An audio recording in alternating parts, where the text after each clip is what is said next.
Starting out solitary, it's Lippy Witch, and we are on week 96, and today we are talking about protection, how and why is it important.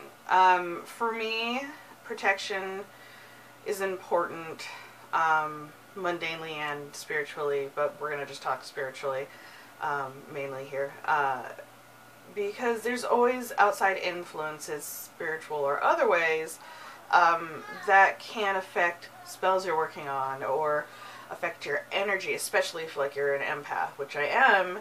So I'm pretty sensitive to those external energies, and they could be malicious intent or people exuding not necessarily negativity, but say stressful energy or irritating energy or whatever, and them not really being aware of it.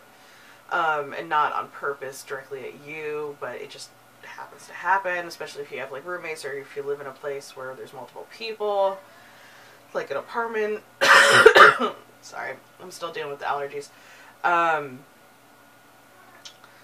So it's important to have protection barriers up, so the mundane stuff doesn't kind of get through and affect your focus or your intention.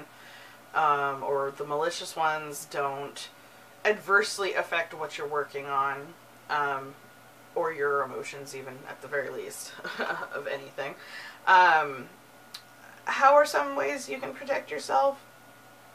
There's a variety of ways. There are spells, obviously. There's spell bottles that...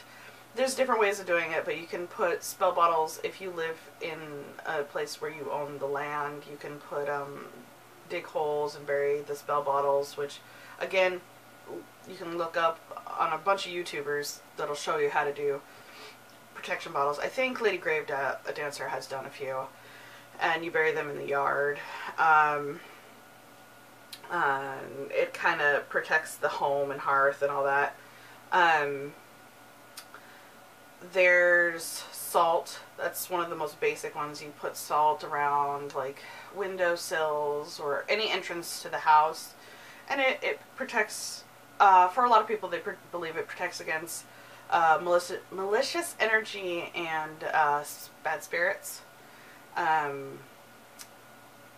Doing a circle in many people's eyes is considered protection because what's within the circle is sacred and protected, but it also depends on if you believe that or not. Some don't. I'm not 100% sure if I believe it or not.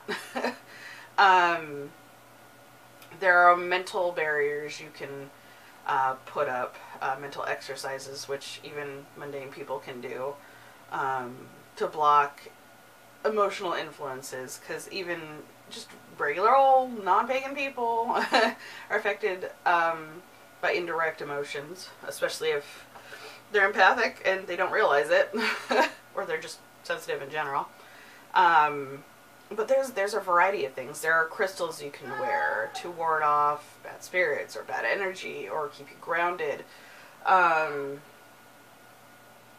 yeah, I mean, there is really so many that you could go on and on and on and talk about it, the different ways. But yeah, those are some really quick things you can use protection for and what you can do. And I'd love to hear what you guys have to say about it, and I'll talk to you guys later.